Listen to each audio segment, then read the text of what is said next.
welcome everybody to this episode of Alumni in the Industry. Today with us we have Jack Kiruja, and Jack graduated in 2017. So basically the format of today's talk is the same as the previous talks. We have a presentation that Jack is going to give us about what he currently does after Iceland School of Energy. And I won't say too much, Jack. I'll let you introduce yourself. But basically, there'll be this presentation that's about 30-ish minutes, and there'll be a Q&A afterwards. And then this video will go on YouTube as well. But I'll say just thank you, Jack, for being here, and the floor is yours. Well, thank you, Laurencio, for the invitation. Happy to be back in Iceland School of Energy, this virtually. So I'm going to be talking about my journey before Iceland, during my time in Iceland and after Iceland. So just to give an introduction, I'm Jack Kiruja, and I'm an associate program officer for Geothermal Energy at IRENA. So I've been with IRENA since 2019 up to date. And in the next couple of slides, I'm going to share with you my journey, mostly in the geothermal industry, which of course touches on my life in Iceland. So basically, the presentation is going to cover this time frame between 2010 and today. So 2010, that's when I joined, or rather my journey to Iceland began. Then I was in Iceland between 2011 and 2015. And after that, I left Iceland, and since 2019, I joined IRENA, where I have been until this moment.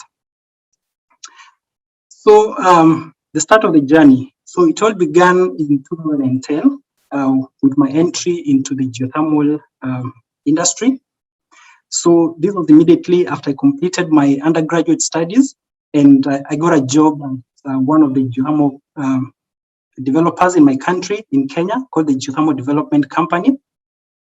So this is an organization that was established by the government to support the development of geothermal resources by undertaking de-risking of particularly the early phases of development. So the exploration studies, drilling of the exploration wells and appraisal wells, as well as drilling of production wells. And once the company had enough steam on the ground for power generation, then private companies could come and bid for the energy and construct their own power plant using that steam. Now, it's also important for me to know that before getting into the geothermal industry, I had no prior interaction with geothermal energy, so this was the first time. And as I always say, it was by accident that I got myself in the geothermal industry, because I had just completed my undergraduate engineering studies, and I was looking for a job. And in my country, and I don't know whether it's the same case with most other developing countries, once you finish your studies, you're looking for the first job that comes your way. And in most cases, that first job defines your career. So for me, I found myself in the geothermal industry in that sense. And at this time, there was this company that had just been established. It was about 1 or 2 years old.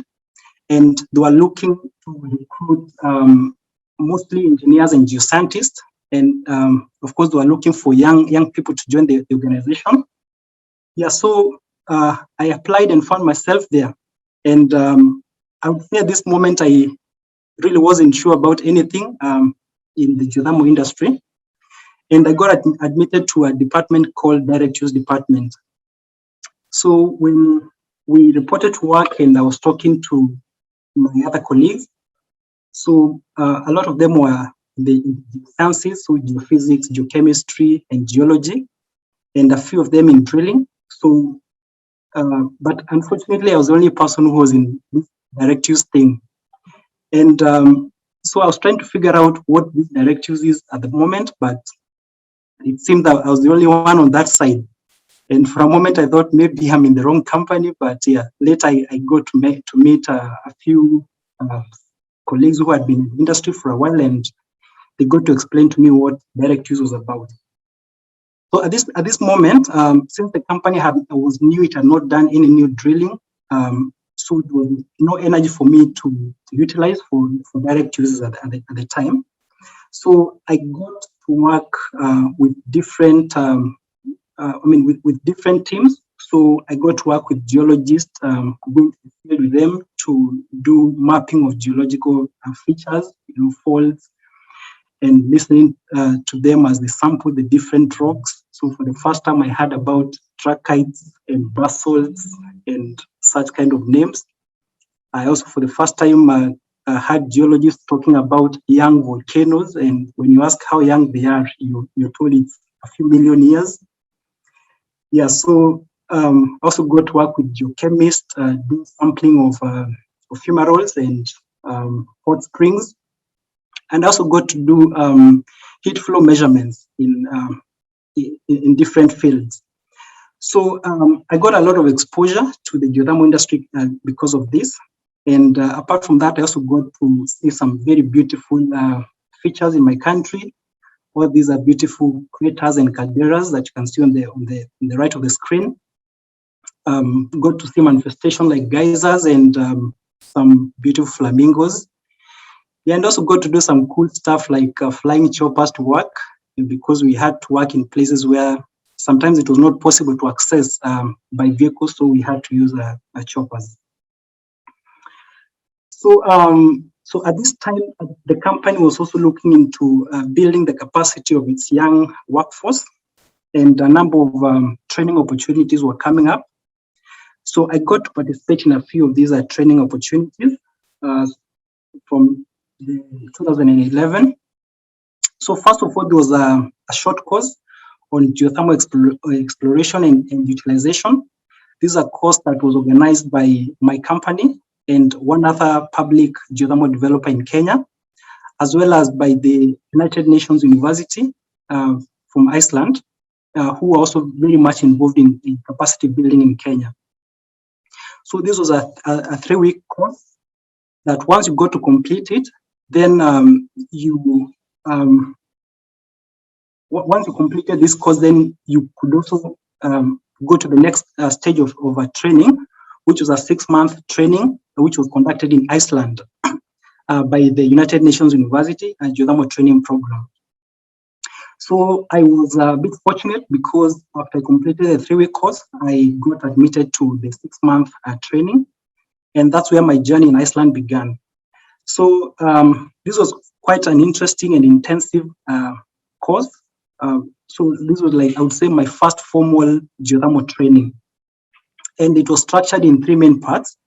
So the first part was basically an introduction to geothermal, where we got to learn the different disciplines of geothermal, all the way from exploration until utilization.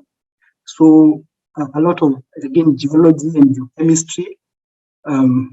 But having had my experience already, having worked in the field, so it was a bit easy for me at this stage because I had already interacted with most of what I was learning. So this was just now me doing the theory of the practicals, if that makes sense. So after this first part, which was 2 months, was completed, we went to the next phase of another 2 months, where we got into the specialization. So here you basically specialized in area of expertise. So for me, it was on geothermal utilization. So for 2 months, again, I was working with different lecturers on different applications. So from different technologies for utilizing geothermal for electricity generation to the different direct use applications. Then once we completed the specialized course, it was now time to do a project. So this was an individual project, again, in your area of specialization. And we also go to work with some supervisors from industry. Of course, all of them are from Iceland. And at the end of it, we had to publish a report on what you had been working on. So for me, I was working on the use of geothermal energy in the milk industry. So I was looking at both processing of milk using geothermal energy, as well as cooling using the vapor absorption refrigeration cycle. And apart from that, we also got to do quite a number of field trips. I think for me, the most memorable were the field trips that we made to the north of Iceland, so to Akureyri and Húsavík. And we also got to visit this place where the North American plate and the European plate are diverging. Yeah, we also got a chance to visit the Blue Lagoon. And as they say, work without play makes Jack a dull boy. So I didn't want to become a dull boy, so I also engaged in some fun activities. So I think the one that I really enjoyed most was riding these snowmobiles in the glaciers. Then after that, I went back home to Kenya. And during this period that I was back in Kenya between 2012 and 2015, it was a period where we had now started to implement some direct use projects. So at this time, the company had already done drilling of a few wells. And we thought now it would be a good time to start some implementation.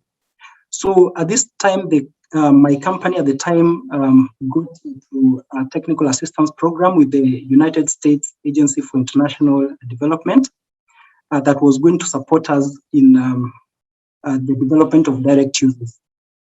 And so this technical assistance involved a small training in Oregon Institute of Technology at the GeoHeat Center. And once this was done, then we began the process of implementation. And during this process, we identified a number of direct use projects that could be undertaken in Kenya. But now we were faced with a small dilemma on how to select, because we identified, I think, between 10 to 15 projects that could be done, but of course we couldn't do all of them. So we are now here trying to find out how do we select the ones to do. And so the idea of developing a guidebook for geothermal development in East Africa came about. And in the guidebook simply provided a way of prioritizing the various direct use applications. So from the about 15 that we had identified, then we developed a criteria that we used to prioritize the ones that could be developed further. And the criteria included things like how easy it would be to replicate a project in different geothermal fields, because Kenya, we had about 14 geothermal fields. And so if you have a project that can be easily replicated in the other geothermal field, then it made more sense to do it.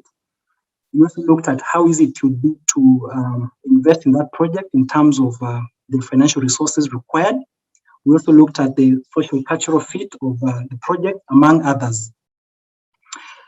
Yeah, and so we ranked the project, and then we went into the next phase where we did some pre-feasibility studies, just to see how viable those projects were. So we looked at the technical viability, mostly trying to compare the energy needs of those projects with the energy that could easily be obtained from geothermal resources. We also looked at the market of the different applications that we were looking at. And one thing that we realized during the selection of the project is that most of them were agricultural-based projects. And this was because around the geothermal areas, we have a lot of agricultural activities for crop cultivation as well as for livestock. So during the market analysis, we are looking at the production of different crops and different livestock and the markets that exist for the finished products. And we also looked at the financial viability of establishing such applications. Then the final part of this first phase of implementation was the development of demonstration projects. And the reason that we wanted to develop the demonstration projects was because we used to get a lot of questions from people asking, for example, when we spoke with the people in the milk industry. They would ask, how can you use the geothermal energy with milk processing, given that geothermal has this produces these gases that have a smell that is not very good, and considering that the milk industry is very sensitive to such kind of things. Others would ask, how do you put fish in geothermal water? Is it going to boil instead of grow? And so, yeah, we decided to set up the demonstration project just to be able to prove the concept of direct use to people, because at this stage, direct use was relatively new in my country. And so we used one of the wells that had already been drilled in the geothermal Menengai field. So this well was a low temperature and low pressure well, but it had a lot of flow rate. Now, the other thing is that since we were not planning to use the geothermal water directly, we needed to do some heat exchange. But at the same time, we were afraid that if we put plate heat exchange on the well, given that it's a low pressure well, it was going to shut down. So we decided to construct this water bath where we would put the geothermal brine, and then we submerged a coil type heat exchanger into this water bath. So we would run cold water inside the coil, and by the time it moves from one end to the other, it already had been heated to sufficient temperature. Then we developed a few demonstration projects. We had some fish ponds.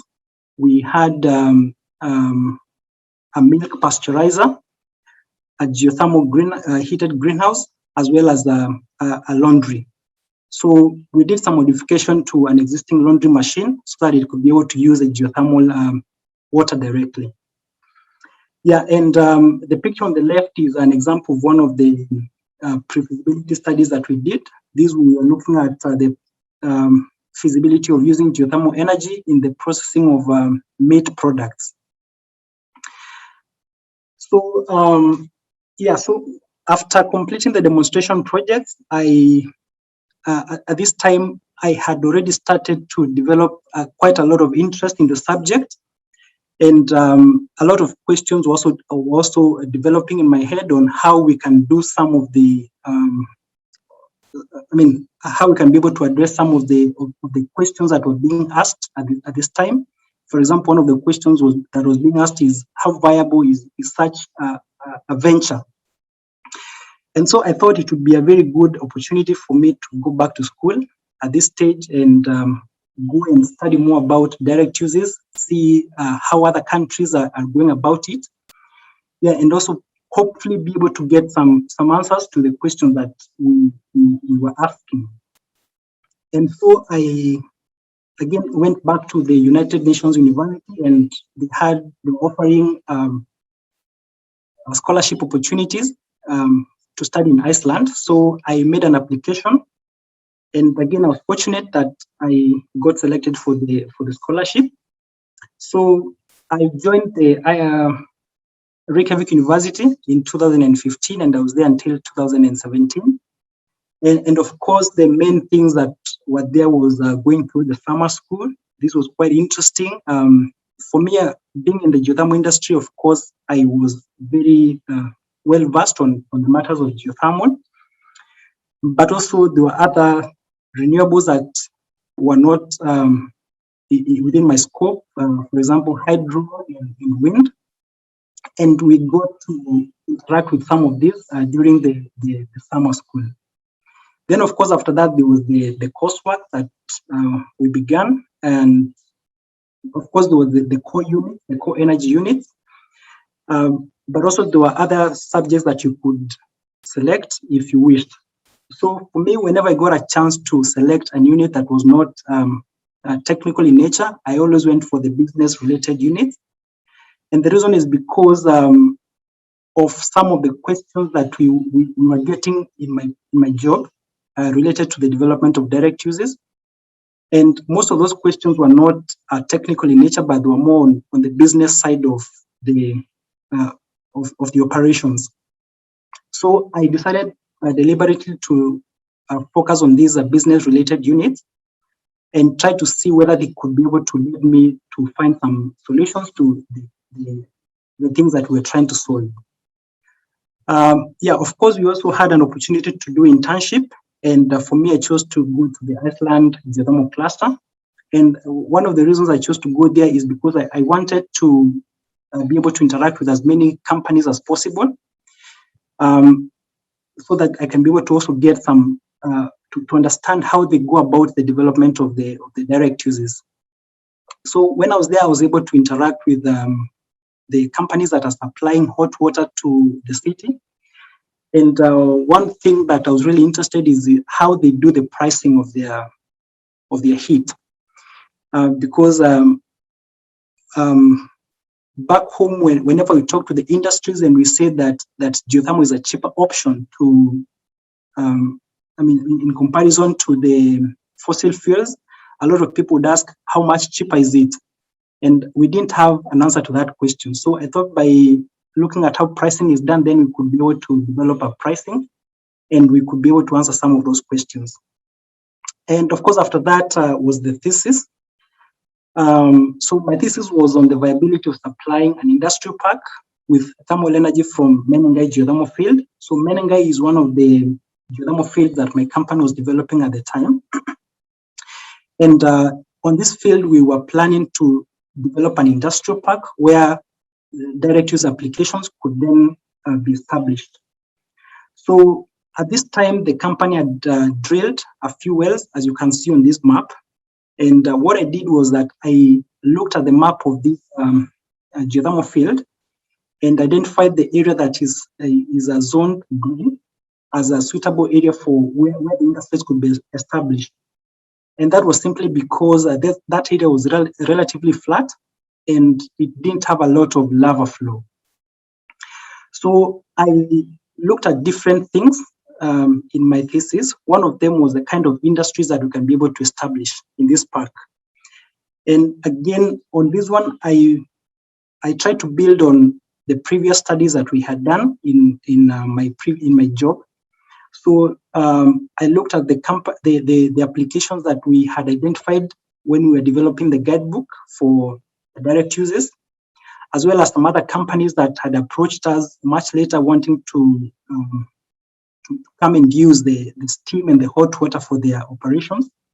So for these companies, I established how much energy they would require, how much thermal energy they would require. Then from that, I developed a number of scenarios where I was looking at how to supply the energy to these industries. So I looked at some wells that were not suitable for electricity generation, but they had enough temperature and enough flow rate to support direct uses. I think there were about 3 wells.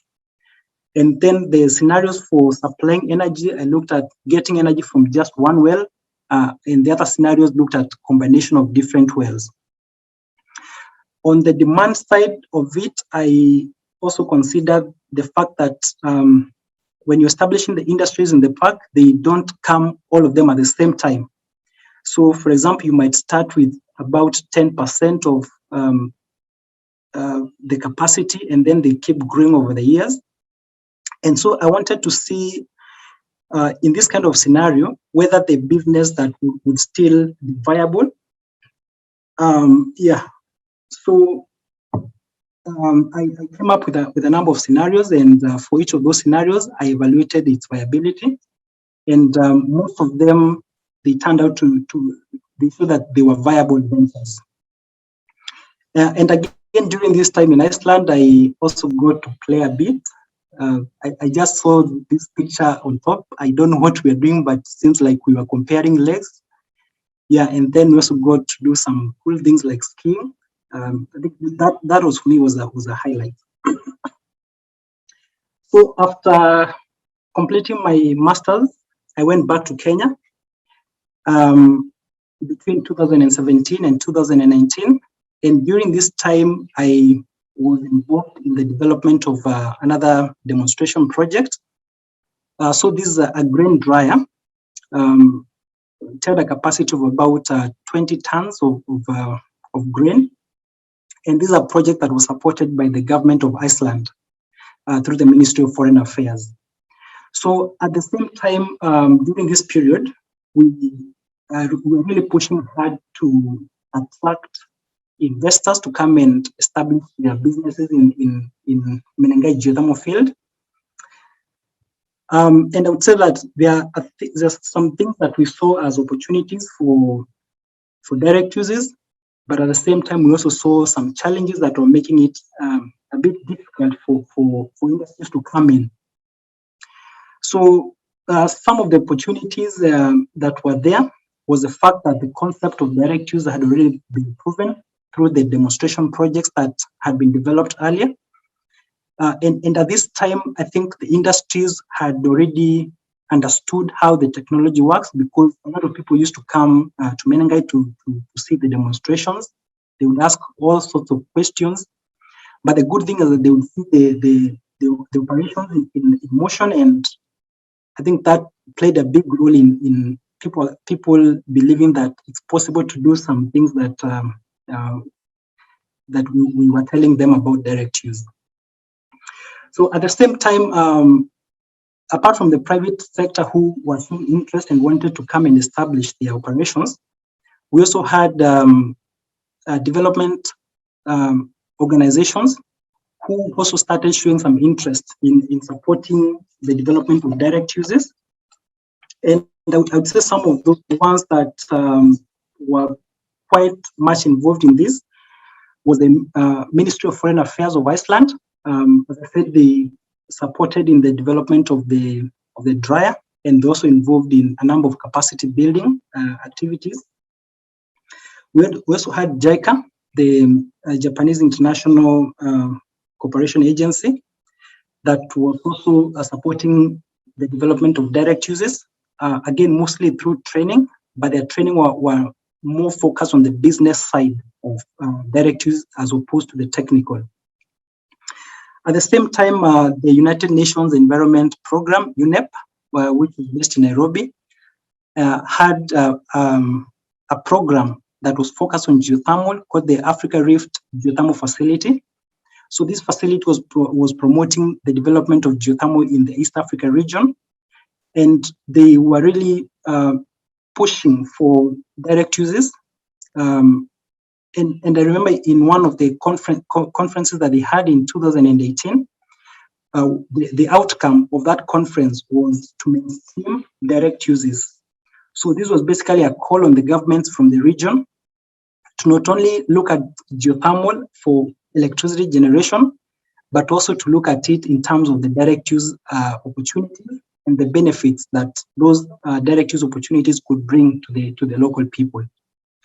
So yeah, those were the main, I would say the main opportunities that we were seeing, but also the capacity, the companies that also built the internal capacities for direct use development to a significant level at this time. But in terms of challenges, there was still very low awareness by policymakers with regard to direct uses. So as much as the private sector was seeing an opportunity for business in direct uses, I would say that the policymakers, especially in the government, still consider direct use to be a corporate social responsibility. And because of this, of course, it meant that we still did not have a policy framework for direct use. So there was no government official direction that the government wanted to take with regard to the development of direct uses. And at the same time, there were no instruments, any policy instruments that were developed to support direct uses. Then, of course, financing was a big challenge. So being in a company whose main objective was to develop geothermal for electricity, and now we were trying to push for direct uses. Of course, there was a bit of competition for resources, and naturally, most of the resources would go to the development of electricity. While for direct uses, of course, there was not much. And also beyond the organization, even out there were most of the finance organizations, they still did not understand the business of direct use very well, as well as they understood the business of electricity. So it became a bit of a challenge to raise the financing for developing the necessary infrastructure and also for carrying like feasibility studies for industrial development around geothermal fields. So it also happened that around this time, when we're looking at all these kind of challenges, I also got to hear about the International Renewable Energy Agency, IRENA, and the work that it was doing to support countries in their transition to a sustainable energy future. So basically, IRENA, it's an intergovernmental organization that supports countries to transition from the use of fossil fuels to the use of renewables. And in this support, the support is for all types of renewables. So from solar, wind, geothermal, hydro, biomass, ocean energy. So IRENA doesn't make a distinction between them, but gives support to all of them. And the agency so far has almost a global membership. So far, 167 countries have already joined IRENA as member states.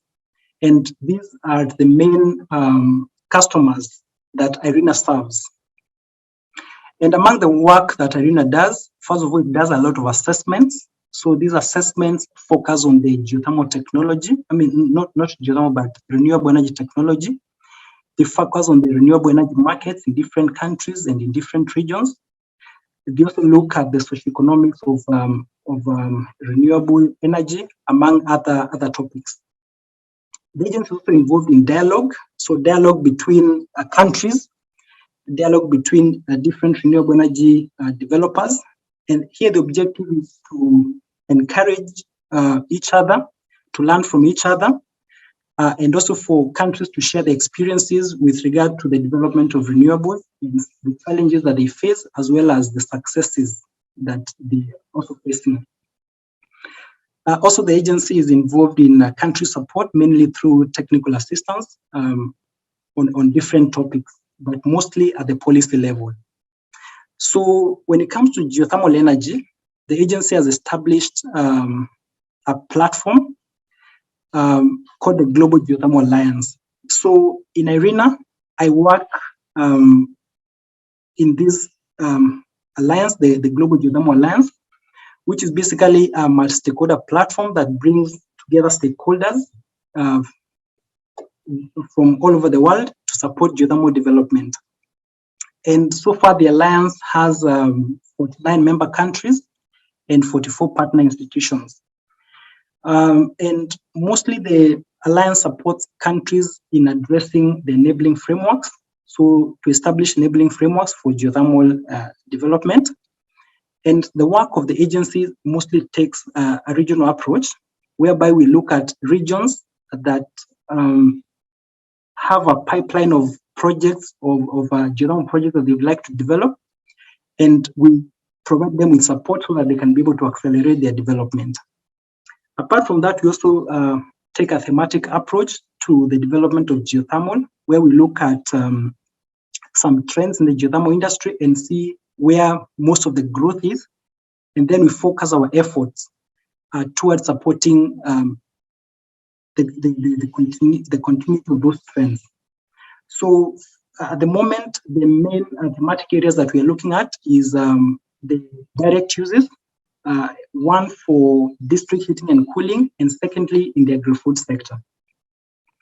So during my time in IRENA, since 2019, we have been able to work on a number of reports, a number of analyses. So the first report was a market assessment report for East Africa region. And in this, we are looking at the status of geothermal development in the East African countries, identifying the challenges that the countries were facing in their geothermal development, and making some recommendations on how to accelerate the development of geothermal for electricity and for direct uses. The second report is on the use of renewable energy for district heating and cooling. And one of the things that we used to experience a lot is countries, when you talk about using geothermal for either electricity or direct use, a lot of people would say we are not Iceland because we do not have volcanoes, so we do not have geothermal resources that we can develop. But this book focuses on the low and medium temperature geothermal resources, which are more widely available, and how they can be used for heating and cooling. So of course, there are some of the challenges that you'll find when you want to use the low and medium temperature resources is that most of the buildings that are in existence today have very high energy requirements because of the poor insulation. So the low temperature resources might not be work very well with those kind of buildings. So the guidebook provides ways of addressing such kind of challenges. Then we have this other a publication that focuses on how to accelerate the use of geothermal heat in the agri-food sector. And we also have this other publication that we developed with the with the Inter-American Development Bank called Geothermal, the Solution Underneath. So this publication mainly targets people who are not in the geothermal industry, because what we realize is that the people in the geothermal industry, they really understand the benefits that geothermal has to offer. But when you go outside of the geothermal industry and you talk about geothermal, people tend to associate it with a lot of challenges.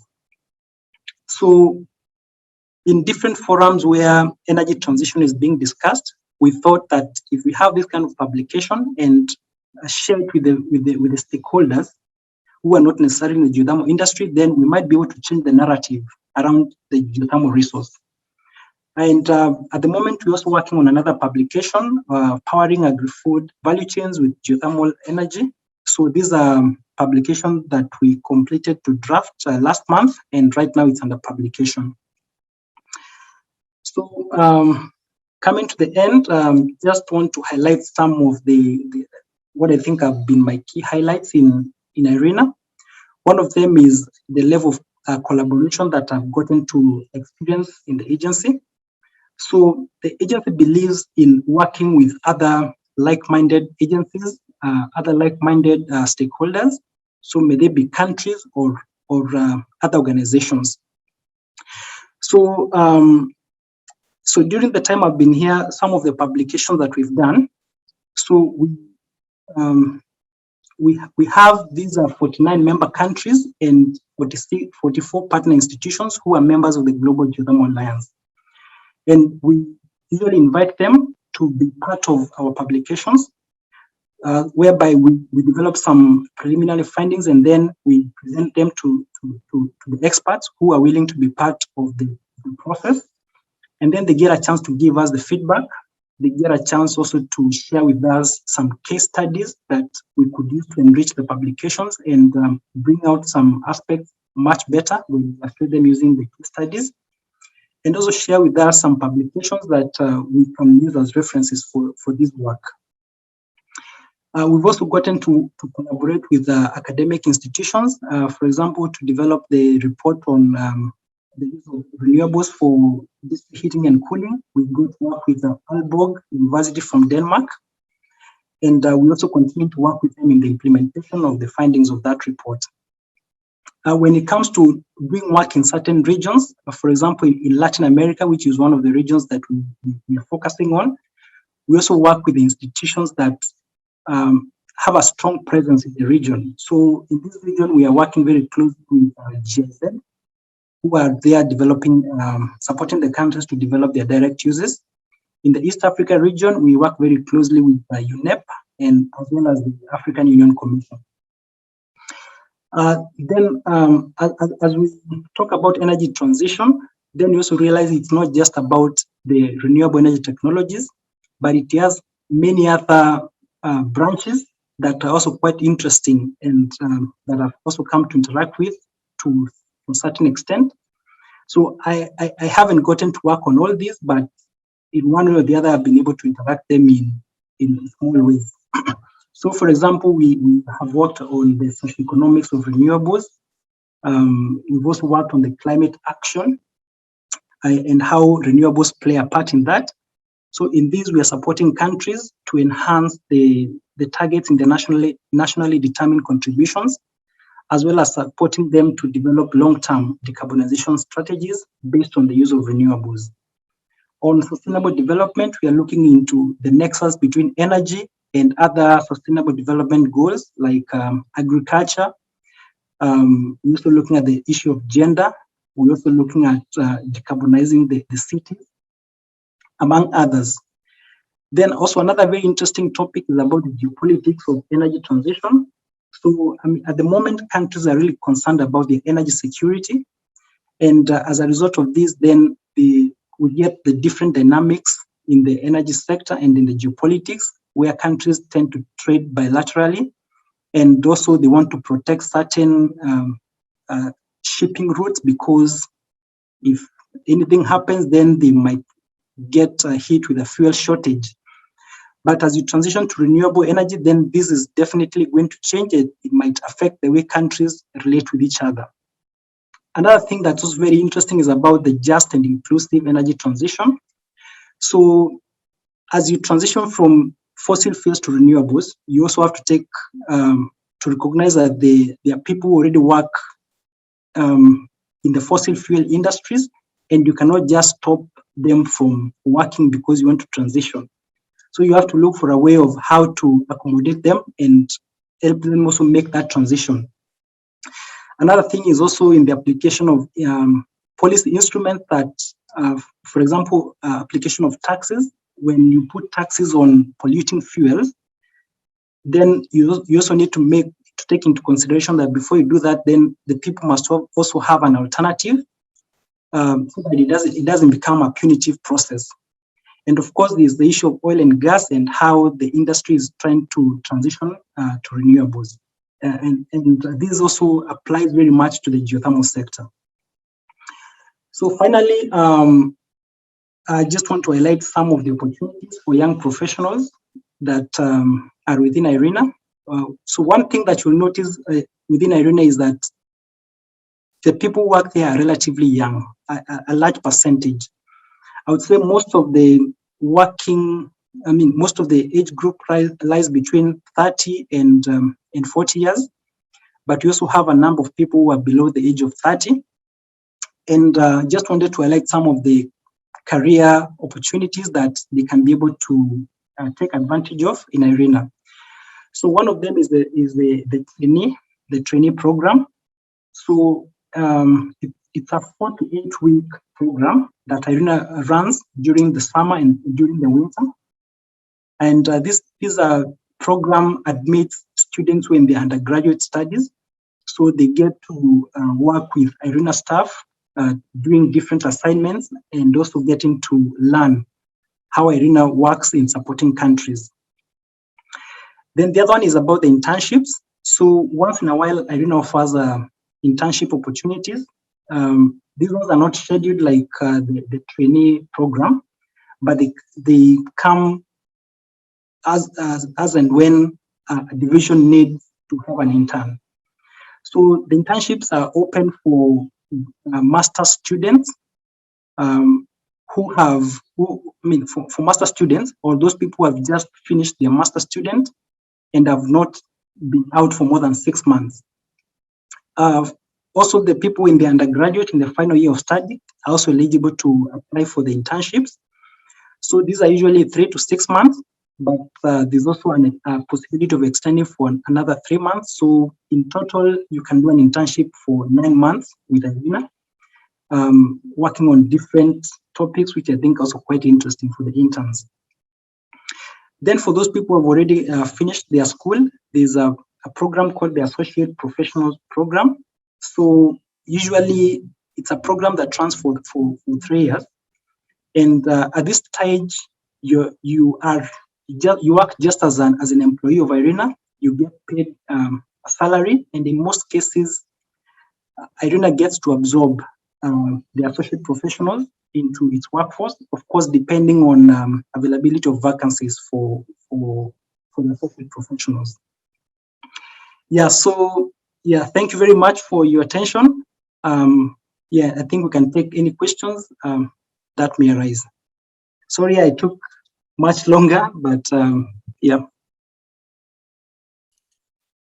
No, thank you so much. And I didn't even notice the time pass. So it's you did very well with your presentation. If anybody does have a question, feel free to turn on your mic and your camera if you're comfortable. Just sort of open-ended at this point.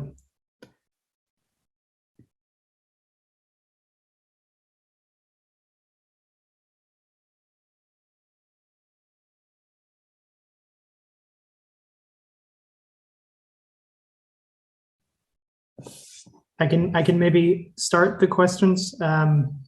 And one thing that I'm wondering, because you've done all of these market reports with IRENA, can you talk a little bit about what some of the challenges are in compiling the reports?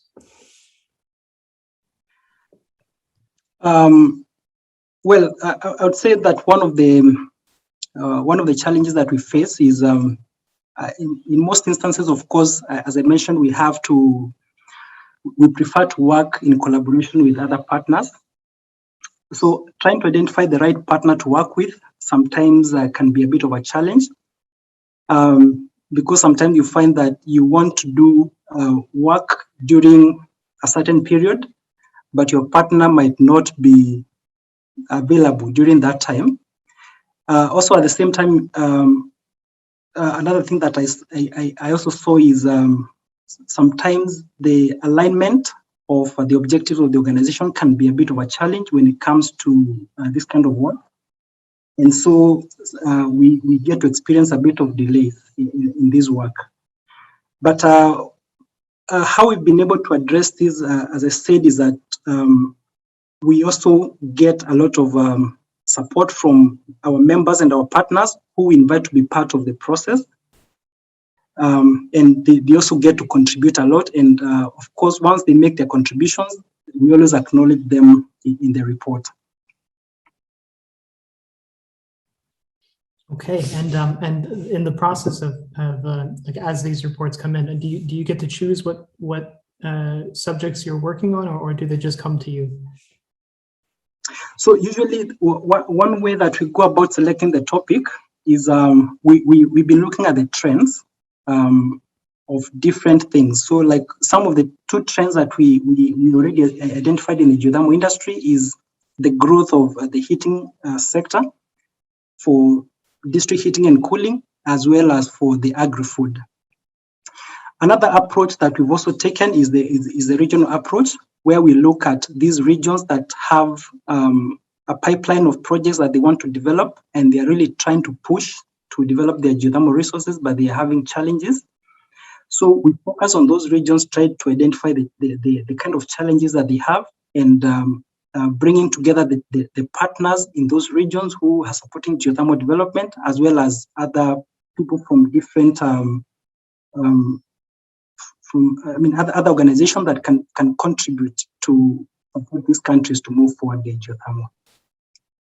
Yeah, that makes sense for sure. And I guess the question that I would have, one more question about the work that you're doing is are these reports public? Yes, they are all public. All our reports are public, and you can find them on the website of IRENA.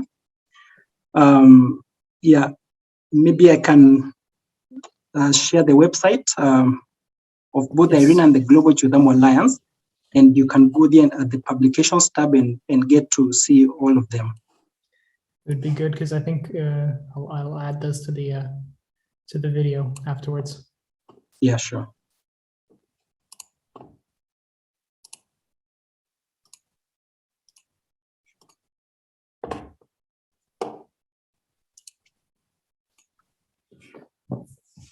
We have one question from the chat from Joel. He says, "Thank you for sharing your journey and experience." And he is asking, have you had any engagement with Uganda regarding geothermal activities and any pipelines?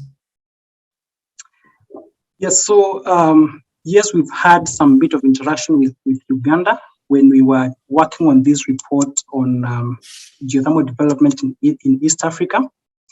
So we got to learn that Uganda was in the process of developing a policy framework for geothermal development. So that's something that we're doing at the policy level. And they also got to establish a department within the Ministry of Mines and Energy that deals particularly with geothermal energy.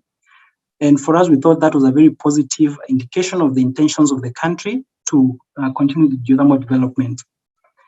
Then we also learned that they were focusing on some geothermal fields that they wanted to accelerate the development. I think those Kibiro and other names, I do not quite remember them.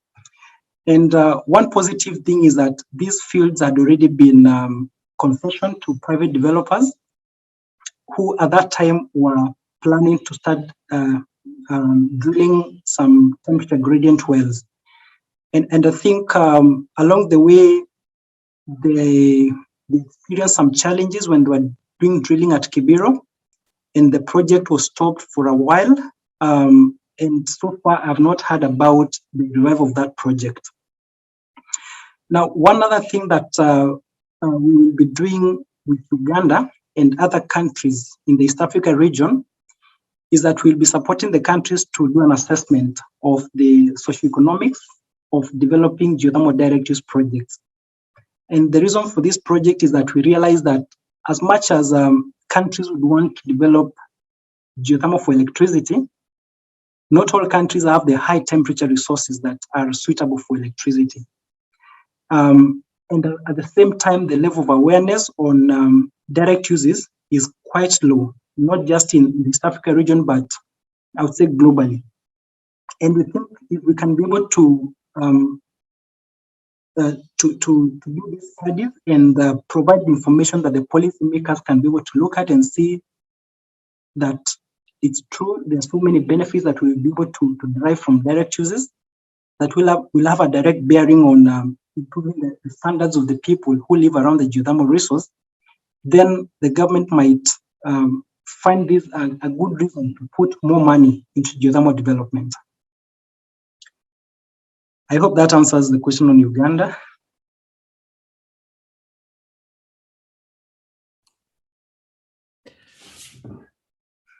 One thing you said I thought was really interesting, which was that you mentioned that these reports would help kind of guide policy changes. Do you feel like there is a lack of policy framework, and that might be what's hindering geothermal development, or what do you think is the reason for the slow growth? Well, of course, the biggest challenge with geothermal has been the barrier to entry, where geothermal has always been perceived to be a high-risk business, because when you're beginning, I mean, unlike solar, when you're setting up the solar panels, you can already do an assessment of the potential. With geothermal, the resource is underground, and you're not sure whether you drill, you're going to get anything out of it. And because of that, a lot of developers will tend to shy away from geothermal. But we think that if governments can come in and provide some support to the developers, as we have seen in some cases, then that can be able to help address that challenge.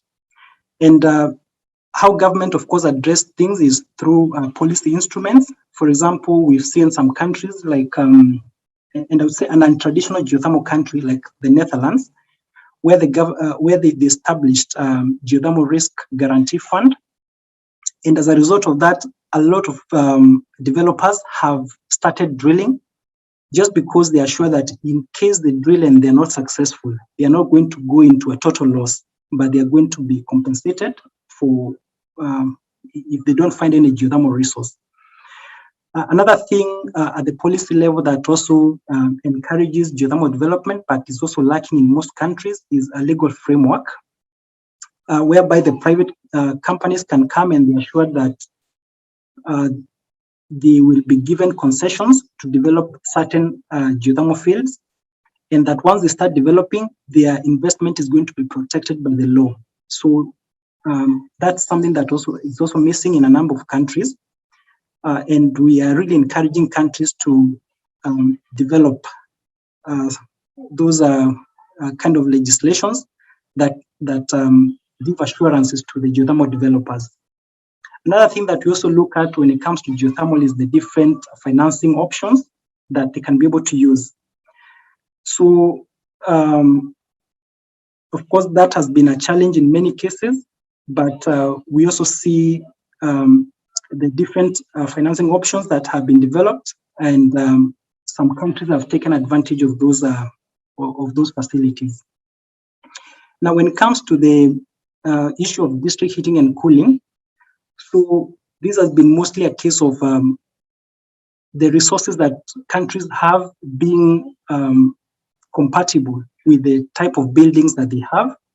And as I mentioned, most of the countries have the low temperature geothermal resources that they find to be incompatible with buildings, because the buildings have a high energy usage.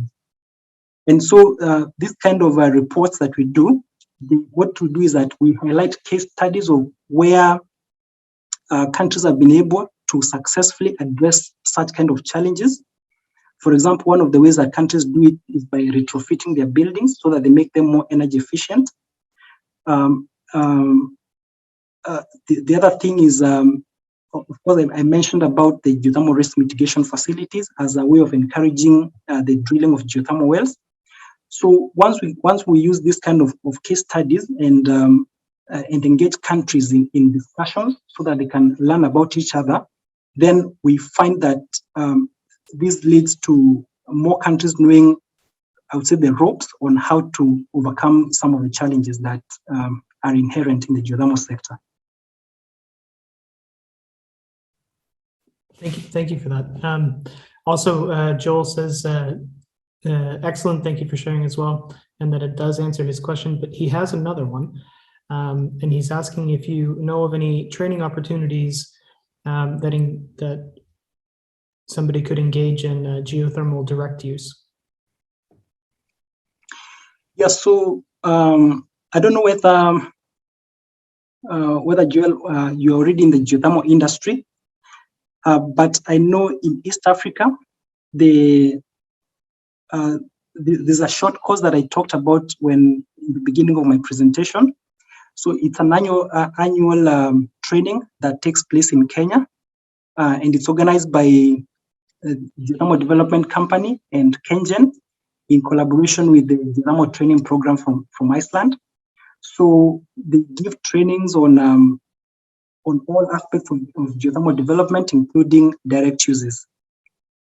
The other thing I know is that the geothermal developers in Kenya, they have quite developed their capacities, and they have been working with the countries in the region. I know most recently they have been working with Djibouti, whereby they invite the geothermal professionals from Djibouti to come to Kenya, and they get to work hand in hand with the Kenyan counterparts. So they learn on the job on different aspects of geothermal development, including on direct uses. So those are some of the ones that I know in the region that you could try to take advantage of. But they're also very much available for people already in the geothermal industry, because in most cases they happen at the institutional level, where institutions organize on how to carry out the trainings amongst themselves. Thank you. Are there any other questions for Jack?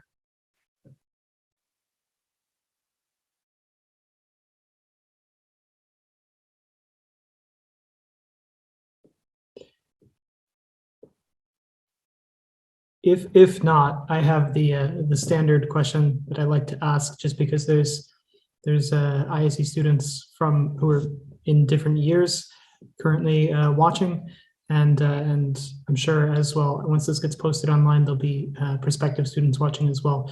So my question is, having now kind of gone through this path and engaged in the geothermal industry and graduated from the UNU GTP and ISE, what kind of advice can you give somebody who's interested in having a career in geothermal?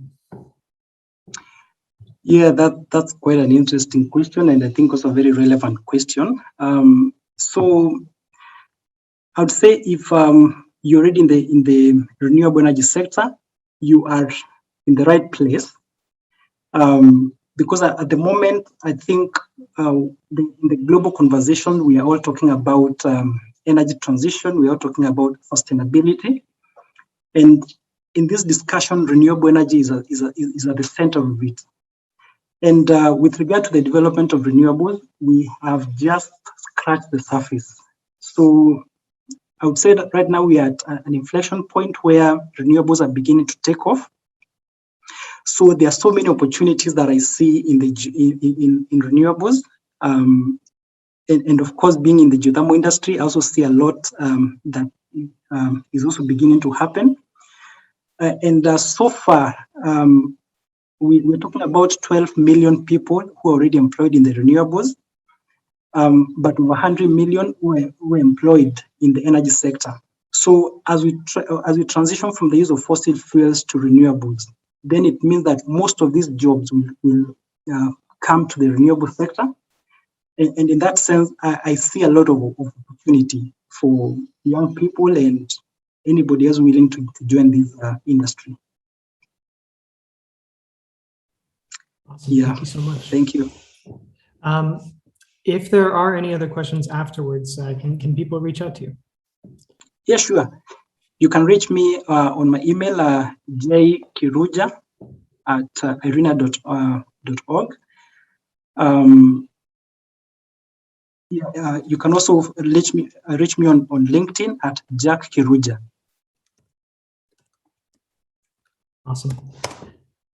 Jack, thank you so much for joining on the call today. It's been a pleasure. Thank you very much for hosting me. And always a pleasure to see people who are very interested in renewables. And I hope very soon that IRENA and the Iceland School of Energy can also get to work together with ISC becoming one of the partners of the Alliance. Well, we should have a conversation after this call then. Sure. Okay, thank you so much. If we can give Jack just one more virtual round of applause. Thank you much. Thank you very much, everybody. And so the call will now end. And thank you for your time. Thank you. Bye-bye.